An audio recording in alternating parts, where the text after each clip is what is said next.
Hey everybody, welcome to another episode of Pitch Us. Super excited. This is the first one of 2024. Super excited to have Jake with us with Miingle. My name is Tim Cooley. I am the author of the Pitch Deck book. Really love helping people learn how to present their businesses. It's just something I find fun to do. This is a free show, and no one ever pays to be on here. So if you're out there looking to raise capital and want some help with your pitch deck, please come on the show. So Jake, thank you for being here. Super excited to have you. Thanks for having me. Yeah, absolutely. Please share your screen and pitch us. Perfect. Okay, so just a little preface. I wanted to write a story within my pitch, so I'm gonna not do that thing where I look at the pitch and I tell you what's on it. I'm gonna try to keep it to a story because I've never done a presentation that way before. So I'd love to see and get your feedback on how that is. So I love it. First, I'd like to tell you guys the story about the cutting-edge interactive video application Miingle and the strategies that we're planning on using to move it forward. My name is Jake Strack, as I was just introduced, as the co-founder and COO of Miingle. Let's get started from the beginning. So it was February of 2020. Oh, wait, that's right. I've got my notes and I've got a hit here too. So it was February of 2020, and what we were running into, what John Fisher, my CEO and co-founder, ran into, and myself, is we had a product that we actually had to shelf because of COVID-19. So we had just brought it to beta, and like many others, we were forced to go out and actually digitally network for our next project. And as I was sitting there, in a Zoom meeting with even talented facilitators, I found myself feeling that lack of connection, that lack of intimacy, that there were no face-to-face interactions with people, and I was disengaged.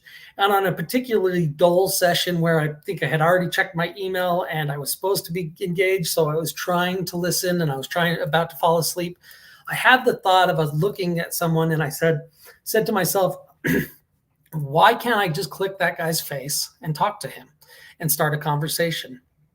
And that was really the moment of frustration where Miingle was born. The whole idea was that I could go into a venue and I could see clusters of people, and I could see who was talking to who, and I could see individuals by themselves, and I could click on one of those videos and I could actually cluster with those people and have that real world feel dynamic that you see when you're in the real world, but in a digital space. So we started down this pathway of how do we create a two-dimensional space that mimics and interacts like the real world. And that's where we came with click-to-cluster technology that allows you to, as a user, click on someone, cluster with them, and then you can also see all the clusters of everybody else, and you can go through theirs and you can join them, or you can go create your own.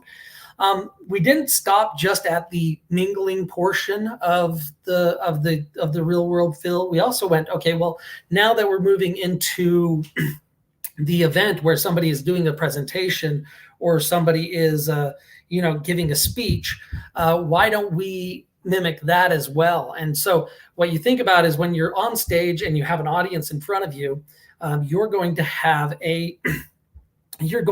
at points ask if anybody has any questions or any insight. Now, the current systems allow you to chat what you're going to say, or you have to have a bunch of people on your screen, and Ed might have forgot to turn off mute his mic when he went and took a phone call, that kind of thing. But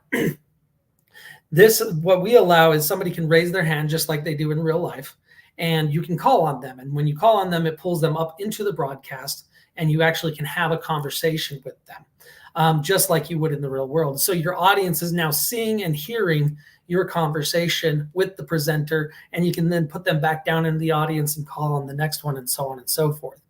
Now, that's the event. That's the speaker and presentation. But what about the after the event, really, when people are connecting? That's where the real magic is happening. That's when you make your new business partners. That's where you find your new leads. That's when you make relationships or find love, even, is the moments after the event when you're all sitting in the venue, you're inspired, you're talking to one another, And so what we did was, instead of when the host leaves, the event shuts down, Miingle actually has this feature called Miingle On, where if the event host leaves and you're still talking and you're still clustered, you can continue to talk and cluster until everybody leaves that venue, and then it shuts down.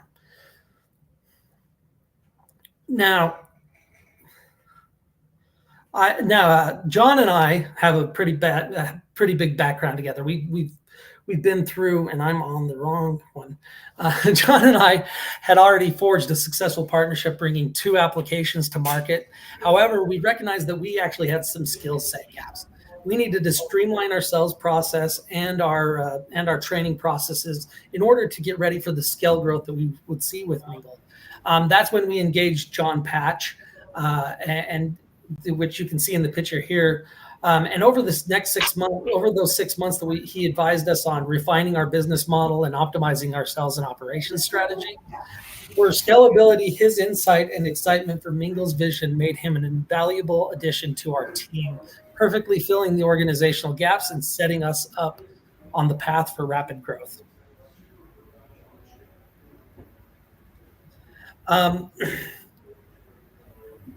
I wish I could see my speaker notes on this. Sorry to do that, but to validate. So the first thing we had to do is we wanted to validate our product, right? We needed to see if the market was big enough for us to go into. What we realized through hundreds of interviews and through our research in sectors of live streaming, broadcasting, conferences, radio, networking. We went through all of those, and we went and interviewed tons of different prospects in order to come to the conclusions that people that are facilitators are typically spending around $300 annually on their applications, and the total addressable market is in the trillions, and we have an obtainable market of nearly 13 billion. So it was clear that there's plenty of opportunity for us to get into this market and play with it. There's plenty of money to play around. Now, additionally, in our market research, we made significant discoveries. We learned that in the vast market of virtual connectivity, many companies were overlooking a crucial aspect of user data ownership. Zoom came out and said that they now own your likeness. They now own any recordings.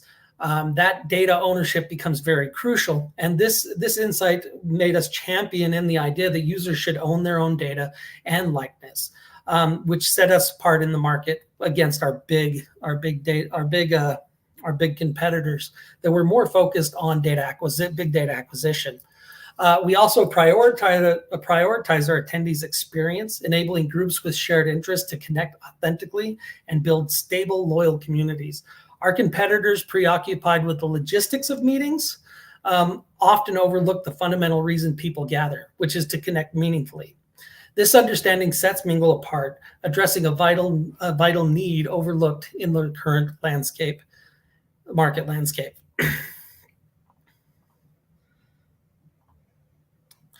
Our market research and beta testing have laid the foundation for Miingle's pricing strategy. We recognize the market's demand for key features. We plan to incorporate essentials such as ticketing, streaming, increased venue capacity.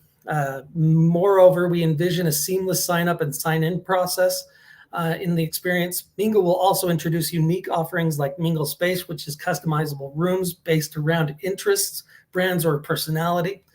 This is complemented by AI-driven matchmaking to connect attendees and connect participants to specific events. This fusion of vital and innovative features is set to position Miingle as a versatile and attractive option in the competitive market. I'm actually going to make this a little bit smaller so I can actually do this faster, because I'm getting tired of going back and forth and pausing, and now I'm just setting everything weird. Okay, now I feel better about it. With the successful launch of our beta and an active user base of 1,000 users, Miingle is now honing its product market fit. Daily engagement from many from many users signals our readiness to accelerate onboarding and early adoption. Through user feedback, we've identified 3 market segments: direct sales leaders, coaches, and networking event organizers, where Miingle offers significant value. Our 2-tier affiliate program presents these segments with a unique opportunity to transform a cost into a revenue stream. This not only strengthens their business model, but also enhances the communities they are building, demonstrating Miingle's potential to revolutionize their profitability and engagement. Miingle's journey over the past 3 years has been marked by developing cutting-edge technologies and a successful beta launch. Looking ahead, the next 5 years are filled with promise. We're initiating our affiliate program in the atomic networks of Salt Lake City to propel us into our growth phase. Having been self-funded till now, we aim to raise about $2 million over 2 tranches. This funding will enable us to bring our executive team on full time, expand our sales and development teams, and amplify our marketing efforts. Our commitment to a user-centric design and product-led feature development remains steadfast. After establishing our strategies in atomic networks, we plan to replicate this model in other regions, further expanding our market reach. As Miingle embarks on this exciting journey, we remain steadfast in our vision to build a vibrant community and nurture authentic connection. Our platform stands at the forefront of transforming digital interactions, bringing people together in meaningful ways. Miingle is not just a technology, it's a movement towards a more connected, engaged, and community-oriented world. The potential impact of Miingle in the current market is immense, bridging the virtual disconnect and fostering relationships that transcend digital barriers. This is just the beginning of a revolution in how we connect, engage, and grow together. Awesome. Awesome. Thanks. That was great. So I love to start with things that I really liked about the presentation. I do like the beginning on how like you guys came to this idea that you needed to do something. I think I can help strengthen that a little bit as well. And I also love the idea of tranches when it comes to raising capital. I think this is one of those $1 billion, but like the reality is you need to hit some milestones, right? And tranches allows you, for those that are listening, allows you to go out and raise some money, get a little bit more traction and go, but it's all part of one bigger raise. And a lot of investors like that because it's like, well, are you giving me a better deal right now? And that's usually how that works out. Even though it is part of a larger raise, it does say, hey, look, we're still trying to prove some things out. We only need $500,000 to do that. But the real raise is, $2-3 million, whatever you're trying to accomplish. So I do love that as a strategy for raising capital. So thanks for mentioning that. I'm going to take over the control of the slides. Yeah, have at it. Cool. So a couple things that I think that would really help this out. So this is a fine beginning slide, this little title screen slide. I think a couple things visually, I would pull this lack of face-to-face up to the top because that's really what you want to get rid of. And we read top to bottom. I'm not a graphic designer, but like I was like trying to understand what these data points meant. And when you said this and I was like, oh, I see what's happening here. So I think if you bring that to the top, it'll be really good. Gotcha. I also think if you align this more visually with your story, like being bored on a Zoom call is a reality. Like all of us go through that. I think that that's such a beautiful moment to capture where like you're like playing on your phone while on a Zoom call. You could do some really cool visuals to say like, this is where it started. Like I was bored and I just really wanted to interact with this other person. I think that would have been a really more visual way of saying what you said in this slide. Yeah, no, I agree. The second thing that I think would be really important for the next couple slides is you mentioned a couple other problems as we were going through the presentation. So you introduced the problem, you showed me the solution, then you got into the competitive, and then that's when you introduced this idea of the data part, right? I think you can nail that here at the beginning, right? The current solutions, I got bored with Zoom. I just wanted to chat with someone, couldn't do that. The second problem was there's this data transparency issue that's a huge problem with all these other platforms. And then the third one you mentioned was, I can't remember, but there was another really key, you mentioned they couldn't just pull somebody on stage, right? That was a problem. And then Mhm. there was a third, and then the like, what if I wanted to carry this conversation off at the end? Introducing those problems individually would set us apart, or set us up for what we're about to see. Does that make sense? Yeah. So I think that pulling those out as problem statements, especially because they're really relatable, because everyone's using these technologies, right? With that said, Just a quick question: when you're from an investor standpoint, and from from just advice wise, is it vital to have statistics on here, or if they're relatable enough problems, do you really need the statistics? you don't need the statistics Okay. unless it's adding, like, these are really relatable moments, right? Like, we all have been there. So 95% doesn't really add any value to me, right? Like, you can use them. Sometimes it matters, because sometimes we don't realize how big the problem actually is. For example, like, let's say, for example, a dog eats a bone every 3 minutes, and you're like, oh, I didn't know that. Like, I didn't know that that was a reality. Then I'm expecting your dog bone to last longer than 3 minutes. That's when a numerical thing is, because this is a good question. A lot of people will show a number, and then they won't be the ones to address it. They're just saying, here's an industry problem. And you're like, no, this is a product problem. That's what you're trying to say. Gotcha. Right? Like, you're not going to solve diabetes with this app, for example. Even if 900 billion people have diabetes, you're not changing the world right there. You see what I'm saying? Yeah. No, that makes sense. Yeah. No, that's one of the big ones I was curious about. And actually, what's interesting is I've always thought about the problem, and I'm very literal. So I thought problem, not problems. Oh yeah, no problems. I would do all the problems, because we'll get to that. So then the next thing here is, so as we transition, right, you're like, look, it's boring. Everyone gets that. You can't talk to someone if you wanted to on Zoom. And then you go to the next one, like, you don't own your privacy. Here's a visual of, Zoom's privacy documentation. And then the third one is like, once it's over, it's over. Teams does a good job with that, actually. But it's not like a networking event. Like, that is a very office kind of thing. So just something to keep in mind. So then right here, so now we're in the solution. I want to see these things. Each one of these, like, it's like you gave me this big, beautiful picture. I don't really know what it means. So I would have loved, same thing. It's like, so here's how we solve this part of it. It's called click to cluster. It's super easy to organize. Again, if that was the problem statement. The second thing you couldn't do with these other ones is just bring somebody out, and then third one is you can't continue the conversation, and here's how we do it with Miingle on, and this is what that actually looks like. Well, right? so did you break this into 3 slides? I would. Okay. Yep. Because I want to visually see how it's working. Yeah, makes sense. Okay. So the next thing here, and this is why, and I get your team here. I think this might actually be a better thing in either the beginning or later, especially because of this story. It's like, hey, look, we built a really rock star team around this problem. Like, all of us have done these amazing things, and that's why we wanted to tackle this problem specifically.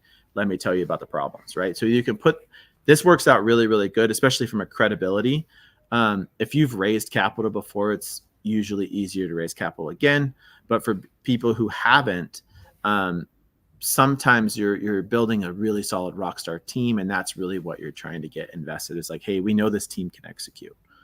So either put it at the beginning or put it a little bit later, because I think what I like to see here goes from solution is to business model. Gotcha.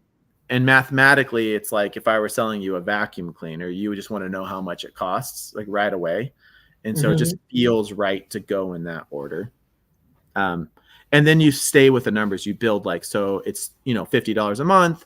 And then here's the market size based off of what we're going to charge. And then now we've stayed in kind of like the numbers and market, and the competition can all go right there. It kind of just fits perfectly together.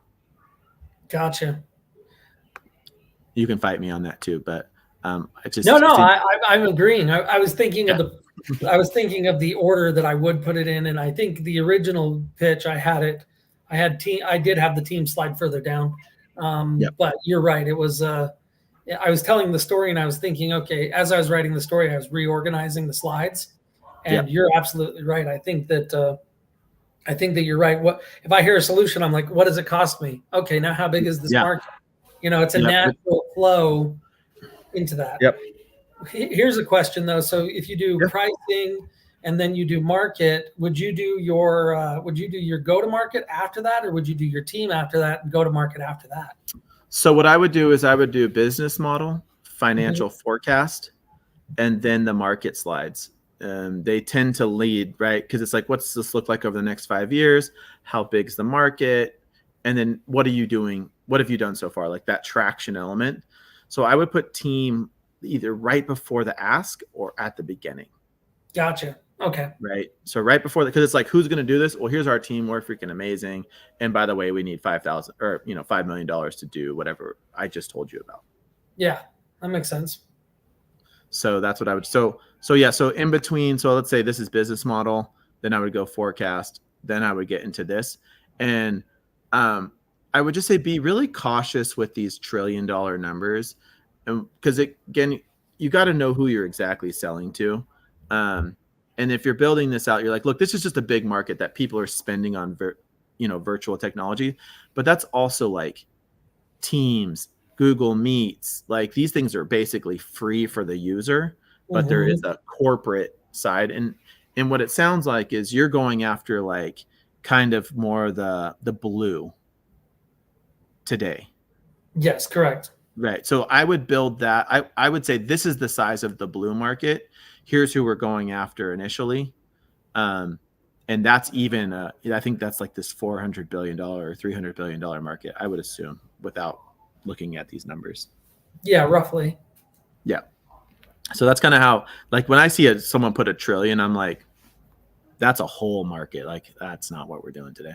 Yeah, no, and it's multiple markets. It's education, Yeah. streaming, and events. So Totally. it was one of those where you're right. The total market in which we can't address all of education or all of streaming or all of events. So Right. you're right. I bet the TAM would be more of the SAM, and then the SAM would be more of what I've got there now, the 12.6 billion, and then that blue would be that serviceable, that SOM. Yep, I agree. I think that would come out better. Okay, I'm going to come back to this one. Okay, so I want to address this one here. Oh, I already did this. You introduced a new problem statement in this customizable thing. It was this. It was something I can't remember. Miingle You added, space. yeah, the Miingle space. It either introduce all of the functionality that makes you unique, or only introduce the things that are super important and then move on, and we're never going to talk about them again. Gotcha. You don't want to keep adding, because it's like, wait, what are you doing now? Like, I thought we were talking about this, and now you went back to the solution. Yeah. So anyway, it's just something like that. This is totally fine. I think if you wanted to, you could just increase the font size on here. Like on my screen, it's super small. Yeah, I'm seeing it real small too. I think the transfer over screwed that one up. That's okay. Just keeping that in mind. So then go from that to this financial forecast slide. This is really a pretty slide. I actually like the way this looks. I would not combine the forecast and the ask slide. This is kind of like a forecast, an ask, and a milestone slide all in one. Yeah. And I think it's worthwhile to separate them into like their respected slides, because then it's like, wait, where are you at? Well, now I got to get in the nitty gritty down here on like this, the milestones at each one of these investments. And then I can't really see the growth here, like I'm like, I don't know. There's just too much on this slide, even though it looks really, really nice. Gotcha. Yeah, so I would pull those all apart. And then trying to think. Oh, I'm going to answer your question about this one here in a second. Yeah, so make sure that like these are accurate, because Miingle on. So I wouldn't put your brand name here unless you also add what it is. So it's like conversations after a meeting or whatever, like what it actually is, because Teams actually does this incredibly well in a corporate environment. Gotcha. You see what I'm saying? Yep. Because like I've used Teams and it's awesome for that, right? But Teams doesn't work outside of inside a company very well. You gotta invite people in and they gotta sign up. Like it's a whole process, right? So anyways, that'd be a slash for me. Yep. Anyway, so yeah, So so would you also do the same thing with the click to cluster and the call to stage? Would you find other names for those since we're trademarking those? Yeah. So I would just call it what it is, and then you can parentheses here as a reminder to people, like this is your solution, but this is the feature, right? Like, gotcha. Like it's call to stage. Isn't that what? What's that podcast kind of social media that was super popular for like a week? Clubhouse. Yeah, Clubhouse. Yeah. Yeah, it's the second one on there. Oh yeah. Oh, I see. Okay, cool. I can't read that, so yeah, makes sense. I don't know what that says. Okay, so yeah, that's right. So anyway, that's what I would do there. But I love these charts. If you guys are out there, these are simple to understand and read. That's good. Okay, so you asked this question about go to market. I don't think these slides are necessary, to be honest. And the reason I say that they're not necessary because it should be really clear from the rest of the presentation who it is that you're going after. So, gotcha. For example, like if you're like, hey, I was in like a business networking event and I was in the Zoom call and I was super bored. And then, when we did our market research, we found out this was actually a big problem for these like coaches and things like that. And so here's what problems we noticed, but you already told me who you're selling to, right? Like that was just in the beginning. And then you're like, so we built this solution for these people, right? So now I know exactly how who you're targeting. I don't really care about how the affiliate things is. This is a really good like appendix slide.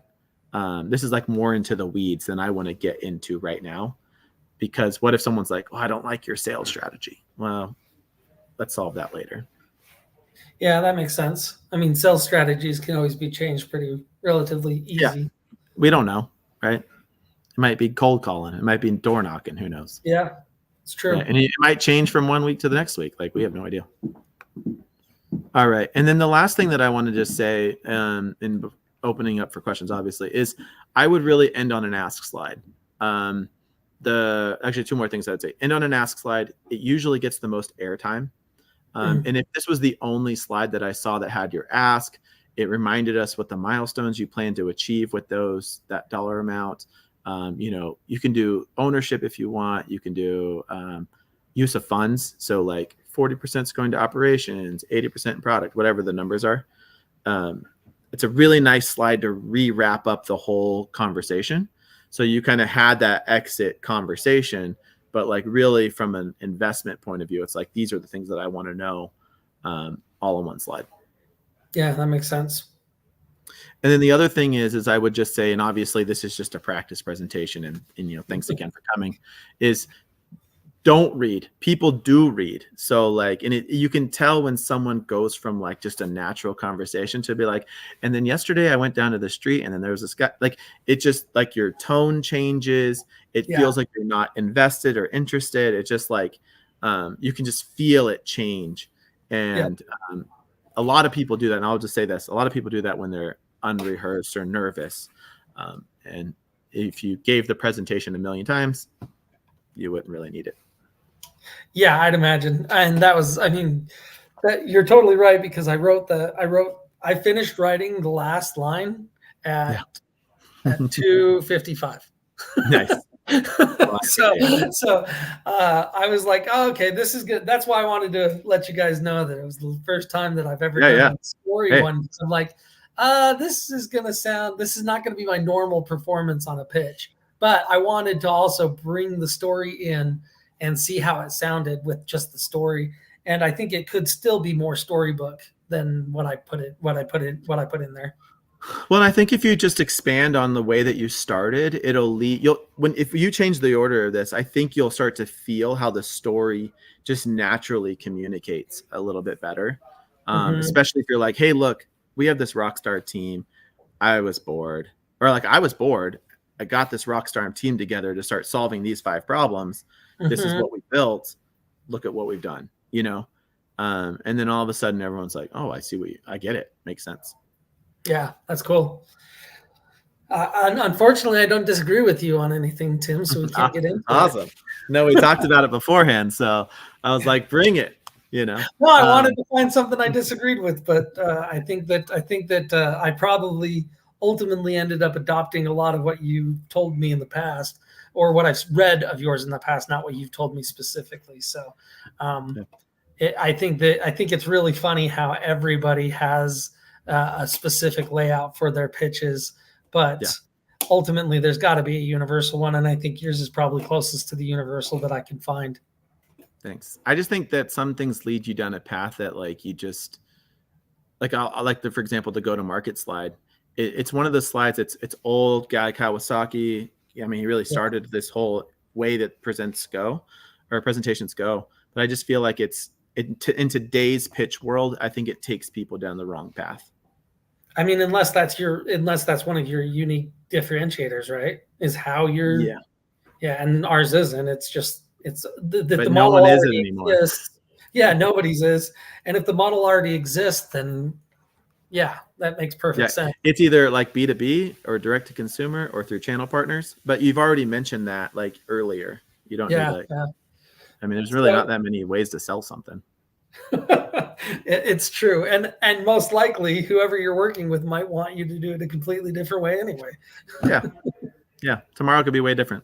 Well, I think we actually changed ours from when we launched to now. So since September, we've already changed our go-to-market strategy. So it's really interesting how that fluctuates very quickly. Awesome. Well, Jake, again, thank you so much for presenting. This was awesome. I hope you found it valuable. And if you guys are out there and need any help, like I said, this is free. I just love doing it. Check out the book, and we'll see you all next time. Thanks, everyone. Bye.